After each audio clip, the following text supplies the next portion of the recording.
Верувам во исправната политика на СДСМ, изјави во Штип носителот на листата за пратеници во изборната единица 3 од СДСМ, Сања Лукаревска. Знаеме да носиме храбри, осмислени одлуки и тоа го покажавме. Работевме напорно и посветено за да стигнеме до преговори со Европската Унија. Никогаш не сме биле поблиску, затоа треба да продолжиме храбро и единствено. Предстои многу работа, но тоа е предизвик, рече Лукаревска. Заедно со граѓаните поминавме 3 кризи, 9 пакети антикризни мерки и не дозволивме никој да остане сам. Никој не беше заборавен. И успеавме во исто време да ги зголемиме и платите и пензиите. СДСМ кон пензионерите има посебен респект и тие заслужуваат повеќе.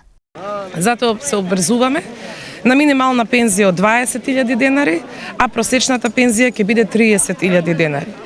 Пенсиите ќе се усогласуваат секој јануари и јуни системски.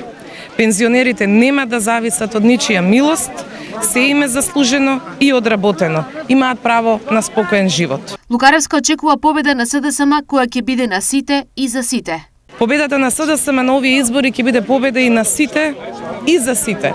Затоа не се откажуваме, ќе останеме заедно и заедно ќе ја славиме победата на Европска Македонија на 8 мај.